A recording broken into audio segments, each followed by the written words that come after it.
Well, today, teachers and advocates from across Pennsylvania were in the state capitol, Harrisburg, pushing for 3 legislative priorities leading up to this year's budget deadline.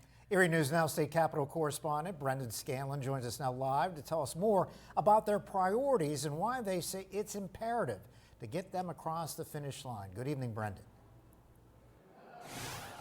Good evening, Mike and Eva. That's right. Well, since 2010, there's been a roughly 70% decline in the number of individuals entering the teaching profession. Advocates and researchers today said that roughly 10,000 teachers have quit in the past school year alone. They say it's going to get worse if action is not taken in this year's budget.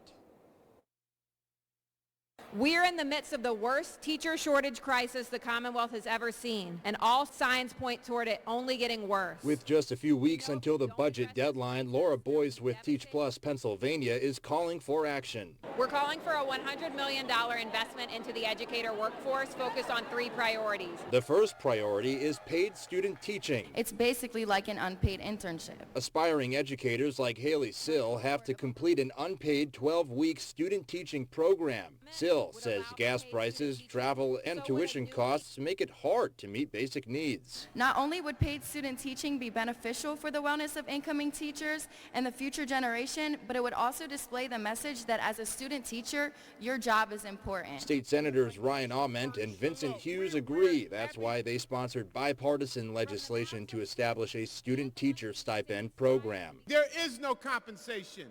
There is no payment.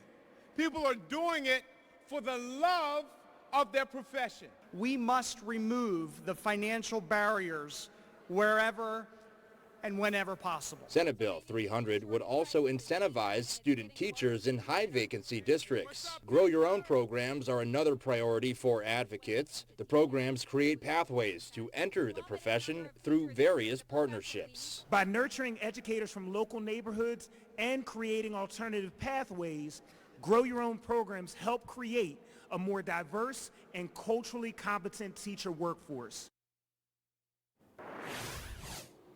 And now the third priority for advocates is what they call plugging the data hole. The state is currently not required to collect data on teacher vacancies, which can make it pretty difficult to address the ongoing teacher shortage. Now there is legislation in both chambers to address all 3 of those priorities, and advocates hope that they will be part of the final budget once all is said and done here in a few short weeks. For now, reporting live at the state capitol in Harrisburg for Erie News Now, I'm Brendan Scanlon. Mike and Eva, back to you.